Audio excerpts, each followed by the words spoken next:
책망에 대한 말씀과 심판에 대한 말씀을 나눴지요. 책망이라고 하는 것은 모르는 것을 알게 함으로 인해서 회복하게 하려는 이런 마음에서 책망을 하셨다는 얘기를 드렸죠. 그런데 심판이란 말은 책망하고 다르게 이미 요 심판이란 말을 유일하게 세상에 대한 심판을 이야기하고 있어요. 이 세상에 대한 심판은 세상 임금인 속이는 자, 세상의 왕과도 같은 이에 종살이 하고 있는 자에 대해서 심판을 하셨다는 거예요. 근데 그래서 이 심판은 책망은 지금 현재 진행형이지만 심판은 과거 완료형으로 심판을 했다라고 이렇게 하고 있습니다. 이미 심판받은 자에게 속아가지고 넘어간 것은 세상 때문에 속았다고 말하기보다는 내 어떤 바람이, 내 어떤 성향이 여기에 대해서 매여 사는 상태죠. 이게 자기 끼에 자기가 속아 넘어가는 것이죠. 그건 이미 죽었다가 죽었다가 아니라 끝났다. 이미 세상 왕에 대해서 이미 심판을 내려줬기 때문에 존재는 하나, 영향력이 없는 자에 대해서 너무 그렇게 네 옳은 생각에서 매여 살지 마라. 이런 내용입니다. 자, 여기에 대해서 세상 임금이 심판받은 이 속이는 자는 여러분들이 잘 아시는 것처럼 창세기 3장에서 하와를 속였던 자죠. 하와는 첫 번에 항변을 했습니다. 어떻게? 나를 나되게 하시니까 저 선악을 알게 하는 나무에 대해서는 보지도 말고 만지지도 말고 먹지도 말아라. 이렇게 당부를 했습니다. 그래서 이 얘기를 사탄에게 속이는 자에게 얘기를 했어요. 그랬더니 아니다. 너 저거 먹기만 하면 하나님같이 돼가지고 오히려 눈이 밝아져가지고 선악을 나는 일에 네가 영생 불사할 거다. 이런 내용으로 속였다는 거 아닙니까? 그러니까 그동안 형상의 사람으로 지어진 자의 한계성이 뭐죠? 안 먹으면 배고프고 안 마시면 목마르고 때가 되면 죽어야 되는 한계를 늘상 가지고 있는 게 형상의 사람, 피조물의 운명이잖아요, 이게요. 근데 하나님도 그러하거니와 천사도 나를 지금 속이고 있는 자도 제한을 받지 않아. 영이니까. 먹지 않아도 배고프다는 얘기도 안 하고 없어도 군색하게 살지 않아도 되는 참 자유자 같고 하나님의 신을 방불케 하는 모든 능력도 갖추고 있으니까 얼마나 부러움의 대상이겠습니까? 그래서 히브리서 기자는 이런 걸 두고 아들을 잠깐 천사보다 못하게 지어졌다. 이 잠깐 천사보다 못하게 했다는 말의 실제적인 의미는 연약함으로 한계를 가지고 있는 것 자체가 연약함으로 표현하고 있습니다. 그러나 신약에 와서 이 사람이 4000년이 지나고 나서 예수 한 사람으로 말미암아 십자가에 못 박혀 내려오지 못하고 죽은 이 구속보험으로 어떻게 됐다? 그러므로 이전 것은 다 지나갔으니 어디 안에서?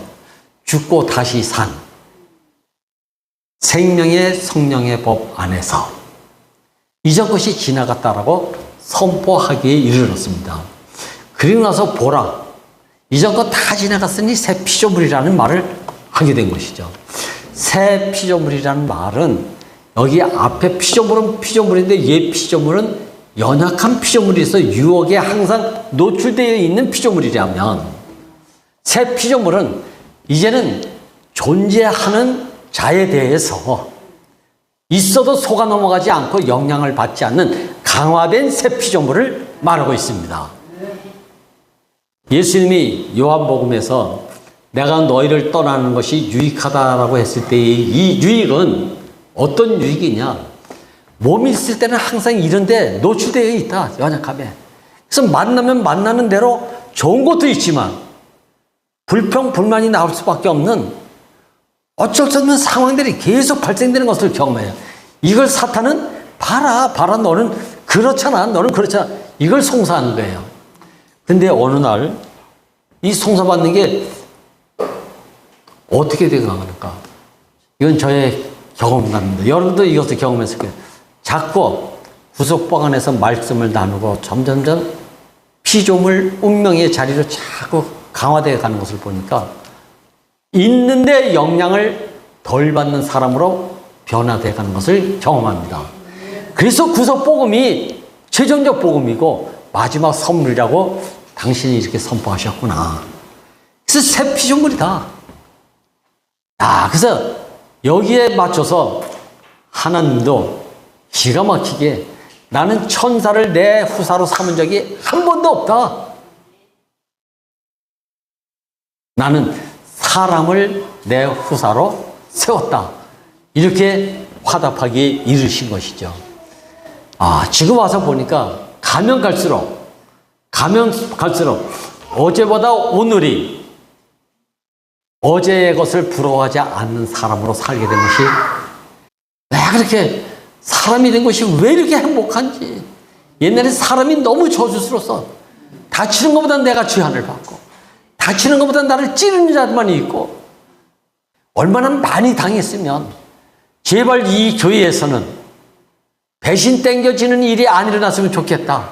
이런 마음으로 간증을 올렸더라고요. 어느 날 십자가에 못 박히니까 신처럼 쓰여졌어도 신처럼 쓰여진 사람들은 못 박히니까 내려오지 못하고 죽더라. 그 사람이 바로 예수인데 이 자리에 모든 피조물 인생의 운명적 정체성을 우리에게 전시해 주셨다. 여기서 모두가 해방됐다는 거 아닙니까?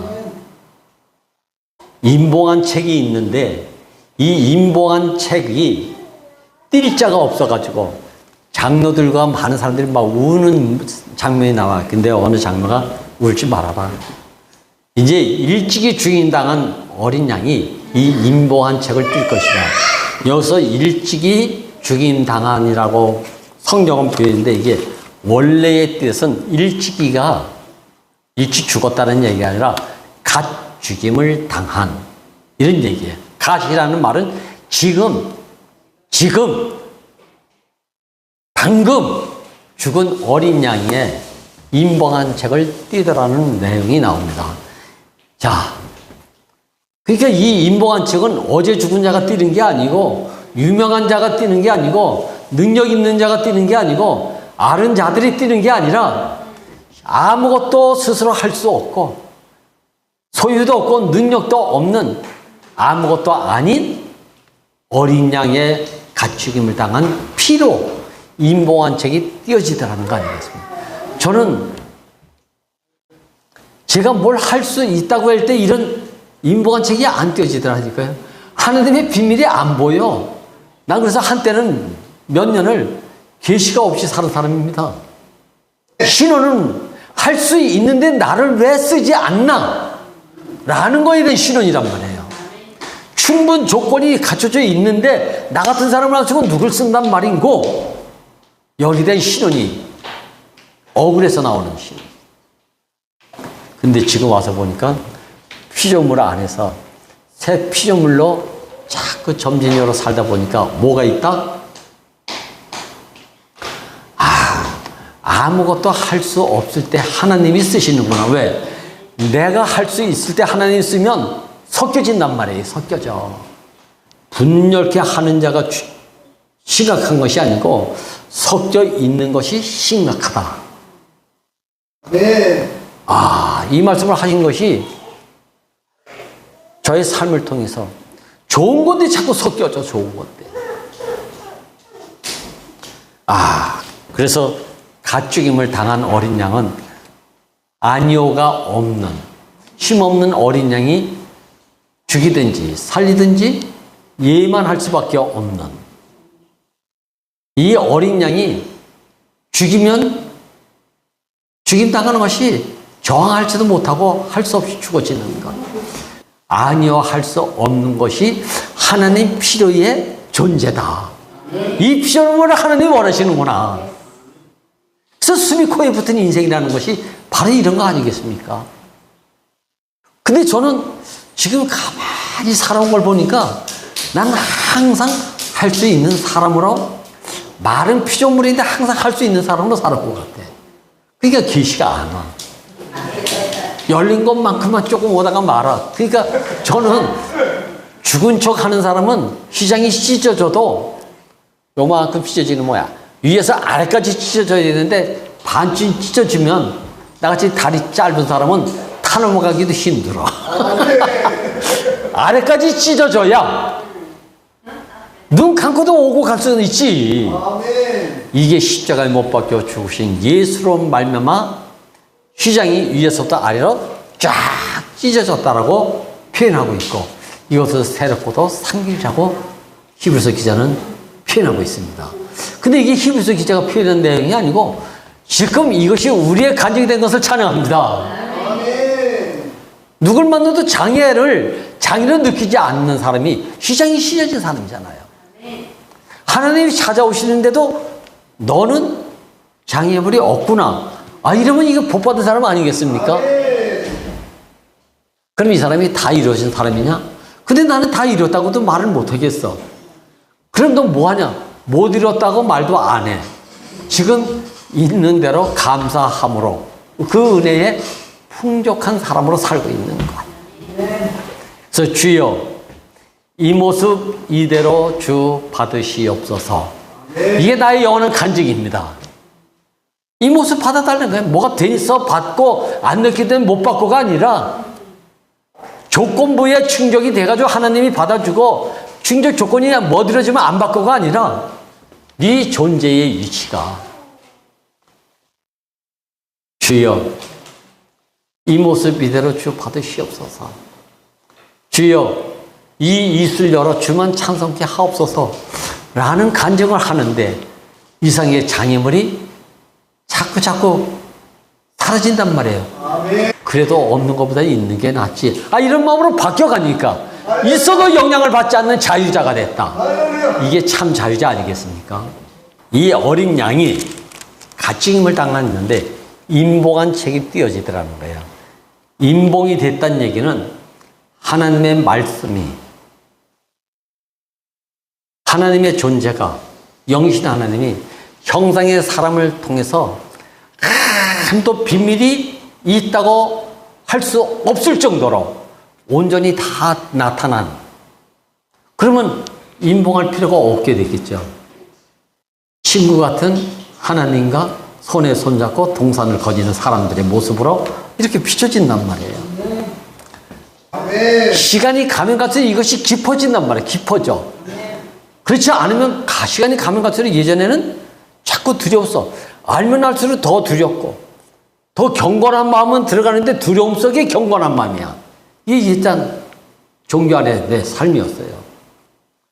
근데 지금은 좀 경고망동하고 경박스러운 것 같은데, 근데 이 가축임을 당한 어린 양이 임봉한 책이 띄어지더라는 거예요. 비밀이 열리더라는 것입니다. 언제가 제가 계속 말씀을 드렸죠. 어느 형제가 씨앗의 비밀은 땅에 뿌려지기 전에는 알 수가 없어요. 이 안에 뿌리가 있는지, 잎이 있는지, 줄기가 있는지, 꽃이 있는지, 씨앗 안에 열매가 있는지 없는지 모른다 아닙니까? 이게 사실 씨앗만 보고는. 근데 흙을 만나니까, 흙에 뿌려지니까 그 원수 같은 흙이 나를 죽이고 있는데 거기서 씨앗이 터지니까 뿌리가 나고 싹이 나고 줄기가 자라고 꽃이 피어서 30배, 60배 열매가 맺더라. 그러니까 씨앗이 스스로 할 수 있는 일이 아니고 흙이라고 하는 존재를 만나니까 이 비밀이, 어떤 씨앗의 비밀이 만천하에 다 공개가 되더라, 이 말이에요. 하나님도 이렇게 비밀한 하나님이 형상의 사람 피조물을 만나니까 보이지 않던 하나님의 그 비밀스러움이, 하나님은 이런 분이라구나, 하나님은 이런 분이라구나, 다 드러나더라. 그러니까 하나님의 비밀은 어디서 공개가 된다? 어디서 폭로가 된다? 형상의 사람을 통해서 밝게 드러난다. 그러니 하나님은 그렇게 자기를 드러내주고 있는 형상의 사람, 아들인 이 사람을 어찌 사랑하지 않겠습니까, 이게. 그래서 인봉한 책이 딱 띄어지니까 여기 말 탄 자 4명이 제일 먼저 등장을 합니다. 이걸 일컬어서 사도경마라고 합니다. 첫 번째 인봉한 책에서 딱 나오는 말 탄 자를 보니까 오늘 뭐랬지? 이에 내가 보니 흰말이 있는데 그 탄자가 활을 가졌고 멸관을 받고 나아가서 이기고 또 이기려고 하더라. 이렇게 되어 있습니다. 자, 성경에는 흰말과 백마 탄자가 나옵니다. 이 6장에서 흰말 탄자는 19장에 여기에는 백마 탄자라고 이렇게 되어 있습니다. 근데 여기서 지금 6장에서 나오는 흰말 탄자는 뭐냐? 활을 들었대요, 활을. 근데 요한계시록 19장에 있는 이 백마 탄자는 무기를 든 것이 아니라 입에 이항 말씀을 가지고, 이걸 이항검이라고 합니다. 이항검을 가지고 합니다. 그러니까 여기서는 뭐가 다르죠? 뉘앙스가. 흰말 탄자는 활을 들었다. 19장에 백마를 탄 자는 이항검을 가졌대. 아, 얼마나 다릅니까, 이게? 근데 이걸 찾아봤다 아닙니까? 뭐가 다른지. 성경에서 흰말은 속이는 자의 말 탄 자를 지칭하고 있답니다. 아멘. 종교성을 가지고 있는 자들, 섞여 있는 자들. 그러니까 흰말을 탔는데 보기에는 어떤 착시 현상을 일으키냐? 백마 탄자로 착시가 되는 거라. 다 속아 넘어가는. 야, 백마 탄자 하나님이 보내신 자로구나. 하나님이 보낸 사자로구나. 이렇게 받아들인다는 거예요. 근데 이 손에는 뭐가 들려있다고 그랬습니까? 활이 들려있대요, 활은. 활이라는 무기는 성경에서 멀리 숨어서 쏘는 비겁한 무기가 활이랍니다. 정면 대결하는 게 아니고 멀리 숨어서. 이게 송사자를 지칭하고 있는 것이죠. 그리고 멸관을 받았대. 그러니까 뭔가 하여튼 탈취를 했는지 진짜 이겨서 멸관을 받았는지 그건 여기 설명이 없는데, 한 가지 중요한 것은 이 멸관을 받고 나아가가지고 뭐라 그랬습니까? 이기고 또 이기려고 하더라.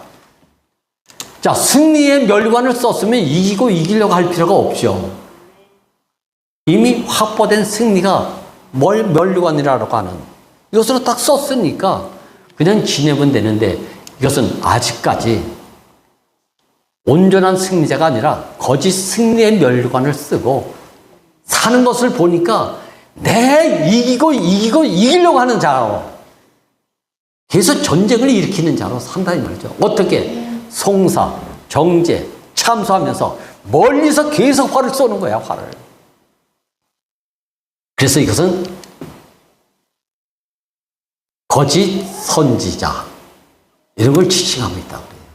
자, 근데 하필이면 인봉한 책에서 인봉한 책을 어린 양, 가축입니다. 어린 양으로 띄워줬으면 좋은 게 나와야 되는데, 첫 번째 거짓 선지자라고 말할 수 있는 흰말 탄 자가 활을 들고 멸관을 쓰긴 썼는데 진정한 승리자가 아니었기 때문에 이기고 또 이기려고 하더라.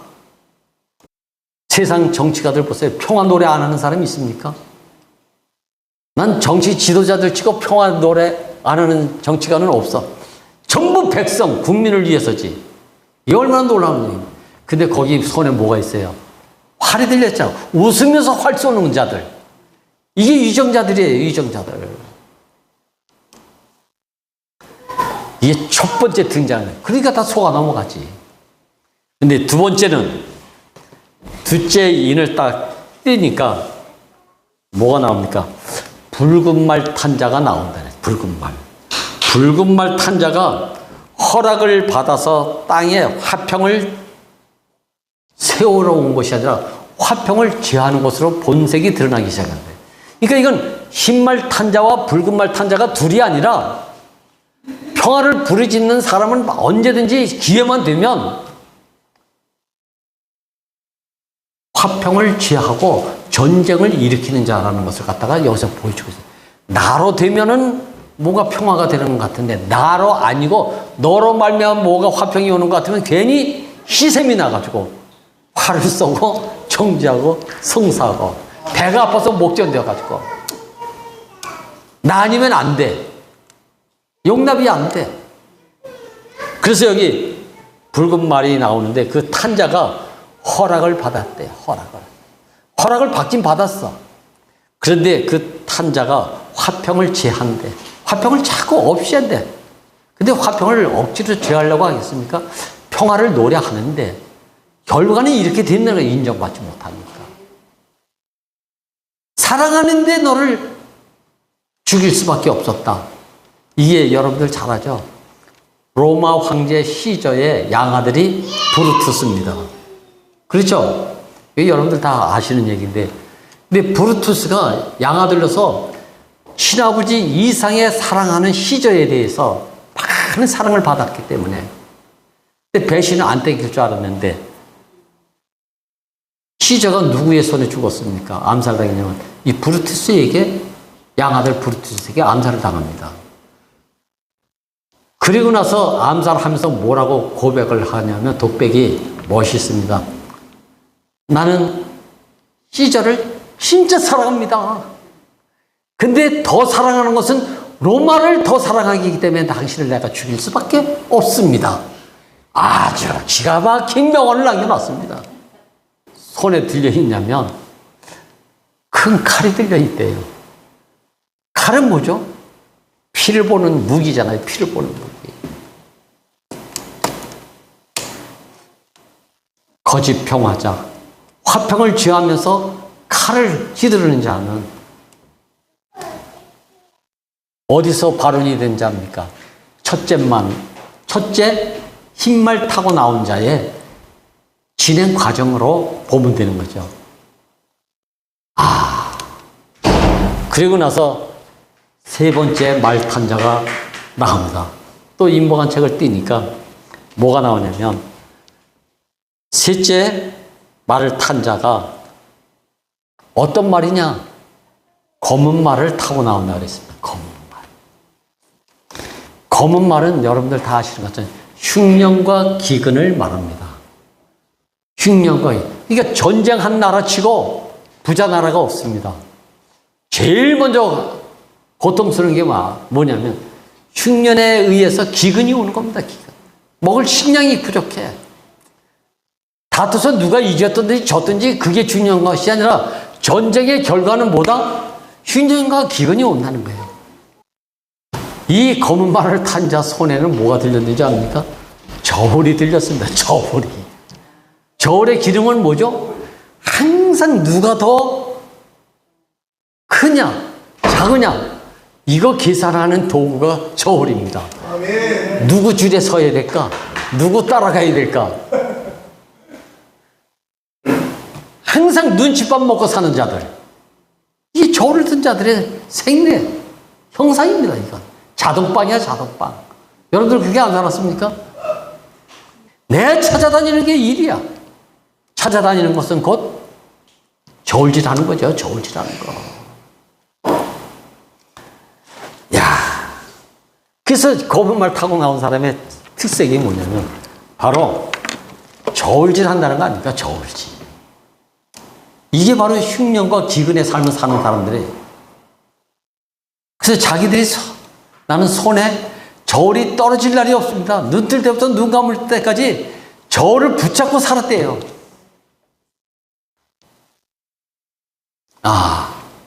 마지막에 여기 뭐라고 되어 있냐면 청황색 말 탄 자가 등장합니다. 청황색이라고 하는 말은 죽은 자의 색깔이랍니다. 죽은 자의 색깔.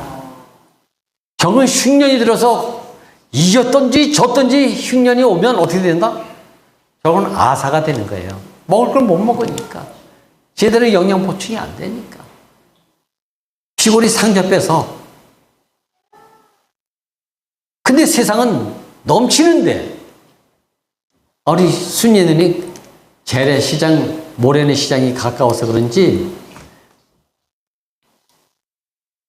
아주 진짜 놀라운 간증을 하시더라고요. 뭐라고 그러냐면 시장에 가면 눈은 풍년인데 입은 흉년이래요. 근데 그 말을 들으니까 꼭 맞는 말이야. 이게 꼭 맞는 말이야. 근데 돈은 없으니까 눈은 풍년인데 입에 들어오는 건 아무것도 없으니까 흉년이래. 그래서 시장에 잘 안 가신대. 야, 얼마나 이게 명언이네, 명언 정말로. 아멘. 결국은 청황생 말은 죽음에 이르는 병이 거짓 평화자, 흰말 타고 나온 사람으로부터 시작해가지고 어떻게 했습니까? 마지막에는 사망에 이르게 된다는 걸 이야기하고 있는데 이게 사도예요. 이 네 마리 말이 제일 먼저 나옵니다. 이 네 마리 말을 왜 제일 먼저 배열했을까? 가축임을 당한 어린 양으로서 제일 먼저 폭로된 것이 뭐냐면 내가 소가 사는 나의 어떠함을 밝히 먼저 보여주고 있다는 것을 갖다 여기서 말해주고 있잖아요. 소가도 소인 줄 몰랐어. 흰말이 너무 좋아서 따랐는데 흰말을 따라서 산 것은 뭐다? 넌 죄인이야. 넌 속은 자야. 네 정체를 너는 모르고 있어. 그니 보이지 않는 데서 덧수치는 화살을 쏘고 앉아가지고. 그러니까 이런 사람들 특징이 뭔지 아십니까? 립 서비스를 잘해. 말씀을 알아듣지 못하는데 아직은 아양 립 서비스를 얼마나 잘하는지 알아. 다 알잖아요. 언제? 이 생명의 빛. 이 어린 양의 가축임을 당한 어린 양으로서 이게 딱 드러나는 게 있어요. 자기만 모르지 다른 사람은 다 알아. 많이 변했지. 뭐가? 립서비스 하는데. 이 네 마리의 말을 통해서 나타난 소가 사는 자의 정체성을 인봉한 책에서 띄면 좋은 게 나와야 되는데 제일 먼저 뭐가 폭로되고 있다? 소가 사는 자들의 한 정체성을 아주 점진적으로 배열되어 있는 발전 상태를 우리에게 폭로해주고 있습니다. 그래서 이것을 통해서 마지막 지난주에 우리가 교제했던 것처럼 내가 너희들에게 아직까지 책망하고 이럴 일이 많이 있지만 그건 접어두고 그러나 심판받아야 될 것은 다시 한번 되새겨야 될 필요가 있다. 가축임을 단 어린 양으로 말미암아 제일 먼저 내 자신이 폭로된 것은 나는 거짓 평화적으로 살았구나. 그래서 누가 잘 되는 꼴을 못 보니까 활 쏘기는 그렇게 잘 쏴. 뒤에서 어린 양의 인봉한 책이 아니면 이것도 비밀이 돼가지고 속이면서 산다는 거 아닙니다. 속이는 줄 모르면서.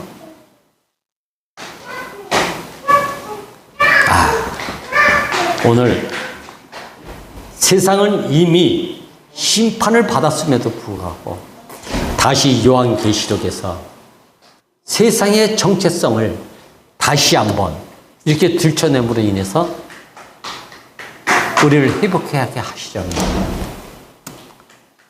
이 은혜의 배려가, 이 궁율의 배려가, 이 사랑의 배려가 나를 오늘 다시 한번 당신으로 말미암아 이렇게 살아나게 하심을, 그리고 이렇게 살게 하심을 감사드리지 않을 수가 없네요. 아멘.